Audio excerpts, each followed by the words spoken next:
O caráter dependente dos japoneses. Ao se observar os japoneses da atualidade, nota-se seu alto grau de dependência. Em escala maior, na esfera do governo, contata-se sua condição de sujeição comercial em relação aos demais países. As empresas privadas alardeiam a necessidade de subsídios por parte do governo ou de auxílio financeiro do Banco do Japão. Os médios e pequenos empresários, por sua vez, afirmam que sem os empréstimos bancários irão à falência. Entre as pessoas em geral, há aquelas que não conseguem viver sem obter empréstimos de parentes e conhecidos, e também as que não estudam sem a ajuda dos pais. Além disso, existem os desempregados, as viúvas e as divorciadas, que vivem na dependência da ajuda do governo, bem como da assistência de organizações sociais. Assim sendo, onde quer que se observe, parece que nada é possível realizar sem a ajuda de terceiros. Consequentemente, não podemos deixar de nos assustar com o caráter dependente dos japoneses. Só podemos pensar que a causa fundamental dessa dependência é o fato de a população ainda não se ter libertado dos fortes laços do feudalismo.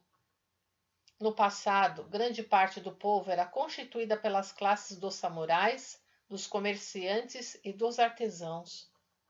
A classe dos samurais vivia dos salários pagos pelos senhores feudais. Com exceção de alguns poucos proprietários mais abastados, os comerciantes em geral, apesar dos baixos salários, tinham a vida garantida por até dezenas de anos. Caso o empregado do comércio desejasse tornar-se independente e abrir uma loja própria, era costume do patrão permitir àquele usar o nome do seu estabelecimento e até partilhar a clientela. Os trabalhadores não tinham direito de formar associações, como ocorre na atualidade, e por isso viviam graças aos negócios feitos com os senhores feudais ou à ajuda dos patrões comerciantes. A maioria das pessoas, portanto, não desfrutava da independência nem da igualdade. Dependia do auxílio dos mais poderosos e não possuía direito à vida. Uma vez que essa situação se estendeu por vários séculos, é perfeitamente justificável a dificuldade de os japoneses libertar-se desse espírito de dependência. As mulheres, ao chegarem à mocidade, uma vez que não havia nenhuma profissão direcionada a elas, ao contrário de hoje, não tinham alternativa senão depender dos pais e, uma vez casadas, deviam prestar obediência absoluta à família do marido como se fosse sua família. Além disso, desobedecer às ordens do esposo ou da sogra era tido como trair os deveres de esposa, tornando a situação insuportável. As mulheres estavam, pois, numa situação semelhante às das parreiras, que não conseguem manter-se vivas se não estiverem apoiadas em algo firme. Nos Estados Unidos, a situação é bem diferente. Podemos compreender o porquê analisando a história de sua formação.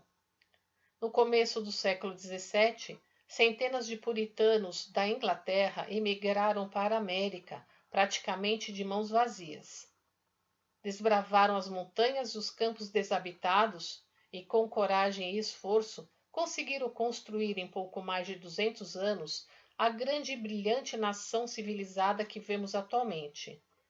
Por essa razão, é inevitável a diferença de pensamento entre americanos e japoneses.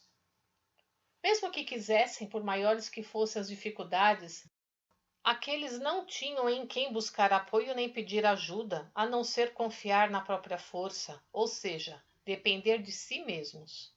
O único recurso era produzir algo a partir do nada. É por esse motivo que sinto grande admiração pelos americanos.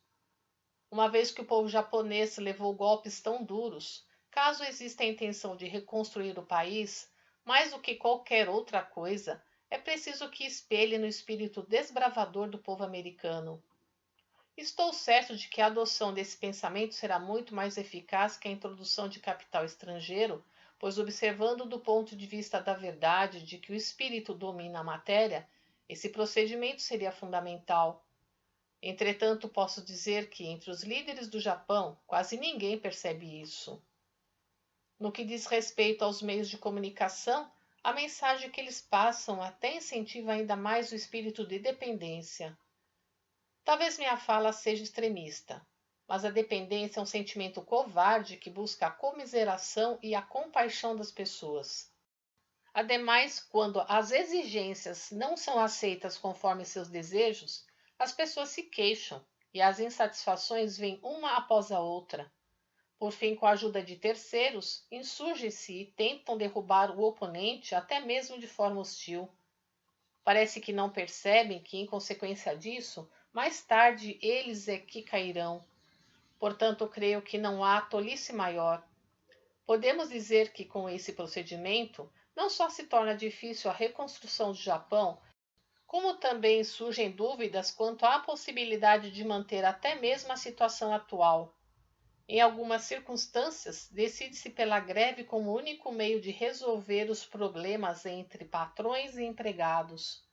Por um lado, talvez não reste outra forma além dessa prática.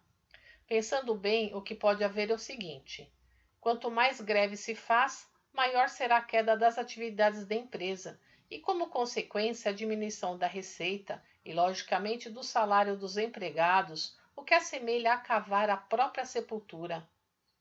Obviamente, o objetivo de ambos, patrões e empregados, é alcançar a felicidade. Se for assim, não existe lógica em que uma das partes se torna feliz e a outra infeliz. Uma vez que há uma relação de reciprocidade entre eles, se um não fizer o outro ganhar mais, ambos não obterão maiores lucros. Creio que não existe um assunto tão óbvio quanto este. Consequentemente, tanto os capitalistas quanto os trabalhadores estão errados. Os primeiros por desejarem lucros desmedidos e os últimos por pensarem apenas no próprio benefício.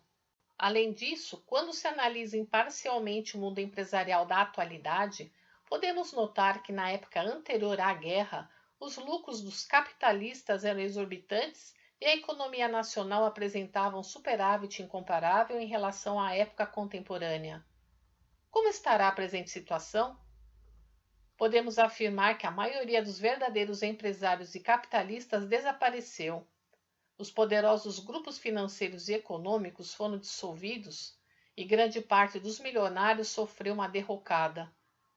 Com o desaparecimento dos capitalistas e também dos proprietários de terras, inimigos dos comunistas, estes não têm mais a quem se opor. Quando analisamos a atualidade, torna-se urgente o surgimento de um grande número de capitalistas de médio poder econômico, já que os grandes capitalistas representam perigo. Se isso não ocorrer, sequer podemos almejar o êxito dos empreendimentos. Acredito que seja por esse motivo que no ano passado os Estados Unidos insistiram para que o Japão adotasse uma política de acumulação de capital. Isto se tornou mais evidente quando verificamos que, mesmo na União Soviética, inicialmente Stalin se empenhou exageradamente em derrubar os capitalistas, e com isso os empreendimentos do governo sofreram severos percalços. Assim sendo, ele adotou uma política que possibilitaria a formação de capitalistas de médio poder econômico. Pelas razões expostas, vemos que no momento é preciso que haja não somente uma cooperação entre trabalhadores e capitalistas japoneses, mas uma sólida aliança entre eles. Posso afirmar que somente assim poderemos aspirar ao aumento da felicidade e dos benefícios dos trabalhadores. Portanto, é um terrível engano pensar que tudo deve ser resolvido por meio de contendas. Sem essa percepção, talvez não haja alternativa senão a extinção de ambas as partes, ou seja, dos trabalhadores e dos capitalistas. Raciocinando com base nestes fatos, o recurso que se chama greve não passa de uma manifestação do espírito de dependência, pois se os empregados reivindicam aumento de salário, é porque são dependentes dos capitalistas. Se trabalhassem mostrando sua independência ao máximo, ocorreria o aumento de produtividade no trabalho, e certamente os capitalistas é que ficariam na sua dependência. Por conseguinte, o correto seria que, primeiramente, os empregados trabalhassem para que os patrões obtivessem lucros, para depois exigir a justa distribuição dos mesmos.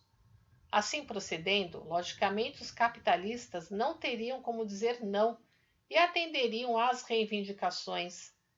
Seguindo-se essa diretriz, acredito que a solução dos problemas entre trabalhadores e capitalistas não seria tão difícil. Ao contrário disso, a forma atual de pensar tenta apenas obter o aumento de salário sem procurar solucionar a diminuição das atividades. Por conseguinte, os capitalistas e a sociedade julgam que os trabalhadores estão apenas tentando forçar a situação. Sintetizando, gostaria de alertar que não há outro meio mais eficiente a não ser a eliminação de uma vez por todas do espírito de dependência do povo. Jornal Kyusei, número 55, em 25 de março de 1950. Compartilhe os ensinamentos de Meishu Sama.